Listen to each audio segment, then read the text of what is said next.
Hey you, you're super.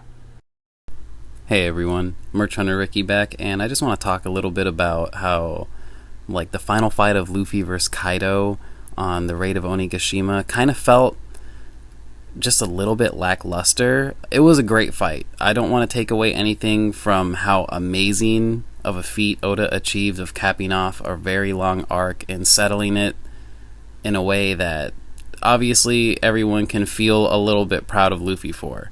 But at the same time, one of the things he said in many interviews, which this is readily available on Google, so I'm not putting it in the video, but Oda said, and I quote, "Luffy cannot defeat Kaido with just a giant fist or a giant punch," something to that effect, right? He said, "I will have to think of something else."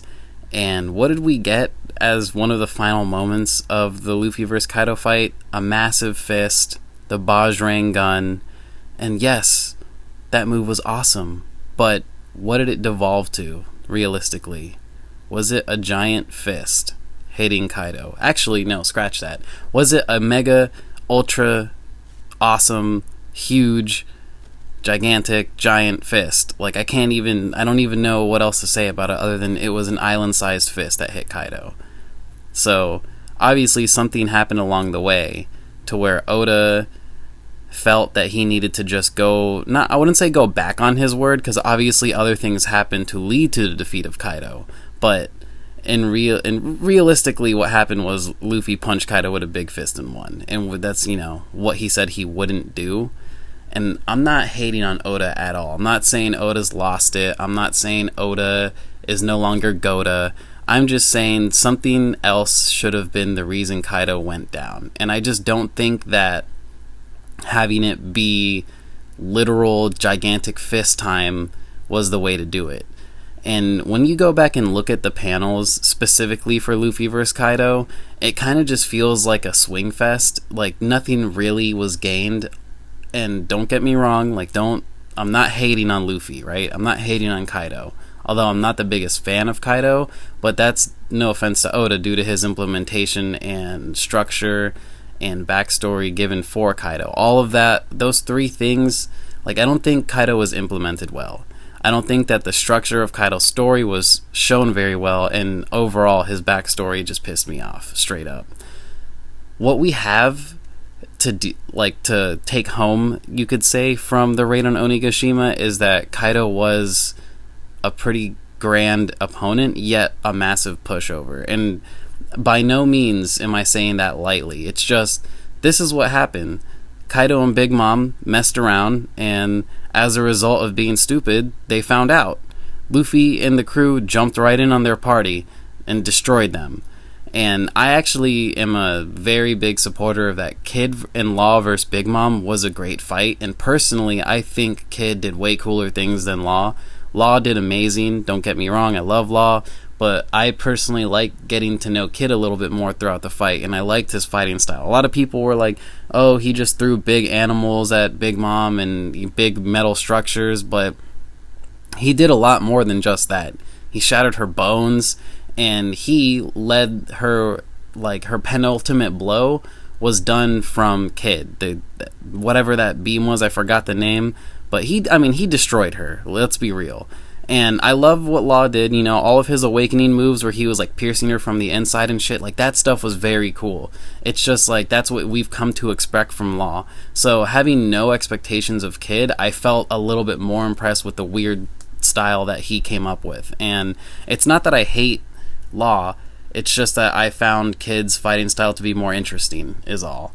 But back to Luffy vs. Kaido on calling it a good or bad fight.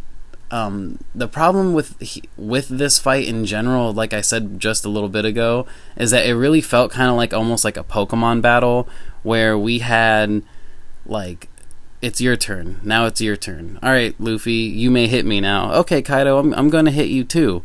And the moves were great, but that's also something that I think One Piece suffers from. Nobody really has essentially their signature move, maybe outside of the swordsmen, who rely on their penultimate cuts to knock someone out, like Zoro's Purgatory Onigiri, or the Ashura Nine Sword style, or Law's Room and the Shambles cut, or like the way he takes people's heart out and like switches the body. I forgot what that one was called, but I really like that technique, and that really felt like something you could call Law's signature.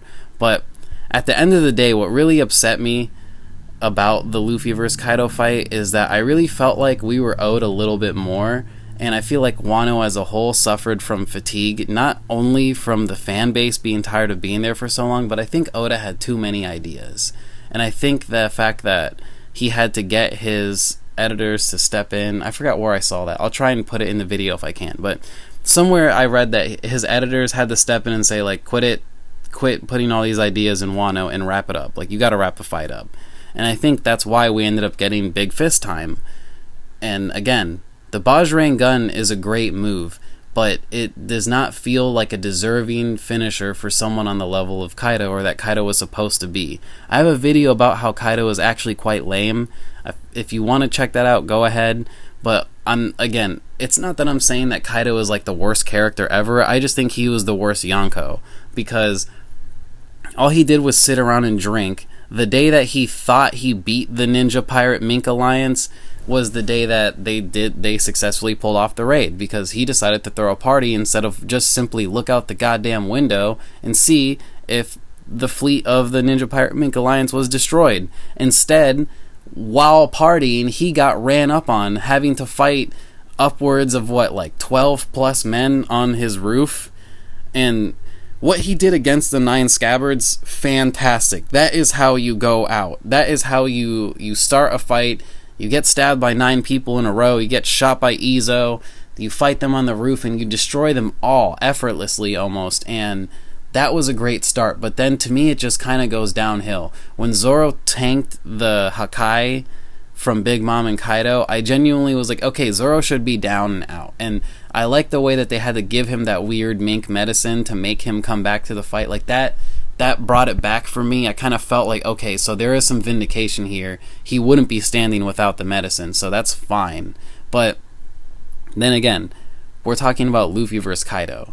And again, it really just felt like they just took turns hitting each other with really strong moves. And when Luffy announced, this is my final Gear 4, that was good. I was kind of stressed. I was like, alright, you have a little bit of time. And then we get Luffy's Awakening, which is amazing. Gear 5 was very cool, and he stomped, womped, and chomped Kaido, and it was fantastic. And I liked everything that had to happen after that, because Kaido was on par with Luffy's Awakening. I kind of wish we got a little bit of a confirmation if Kaido was awakened or not. He surely looked awakened. I mean, certain parts of him had the little flame ribbon that, like the smoke ribbon Luffy has, or the blue ice ribbon that Yamato has. I just assume it's ice. And, what we know now of Luffy and Kaku, or Lucci and Kaku's awakenings, how they have, black flame ribbons. So, somewhere along the line, I think Kaido was either pseudo-awakened like Luffy's Gear 4, or awakened all the way. But I just felt like he wasn't treated like a Yonko should have been treated. Because Big Mom definitely got a Yonko's treatment. She had to be yeeted into a volcano to actually be defeated, whereas Kaido, to me, was kind of defeated on his feet and then punched into the volcano. You know what I mean? Like, he took the punch with that weird dragon fist, and then he got knocked down into the volcano, yes, but I think he was defeated long before that. And that's kind of why I made this video, because I just feel like Luffy should have been permanently altered in some way. Like, he should have had a hand damaged, or shouldn't be able to walk for a couple days. Like, he came out kind of just okay. And I felt really weird after that, because, look at what happened in Marineford. When he left Marineford, and I know he was significantly weaker back then, but when he left Marineford, he was having to be cared for by Law, and then Rayleigh, and then by Law again. And that took a long time for him to get over his wounds. And then he had to have a 2-year training break. And I'm not saying we needed a 2-year training break to beat Kaido, but after fighting someone who has controlled a country for 20 years, and I mean, I know Kaido rested on his laurels, but doesn't it seem like Kaido should have just gotten a little bit more respect? I mean, he has hands down the best or second best character design in the whole One Piece. Like, the whole series, nobody has made me go, oh damn. Like, looking at Kaido's awesome character design, like top to bottom, that is a well designed character. Everything about him screams, you should be afraid of this guy. But the fight, and especially when he was drunk Kaido, Everything just felt like off. Like something felt like Oda was struggling to make this a real fight between two actual men versus a dorky cartoon character and a very scary anime villain. So let me know if you agree down below. Thanks for watching, everyone. I appreciate it.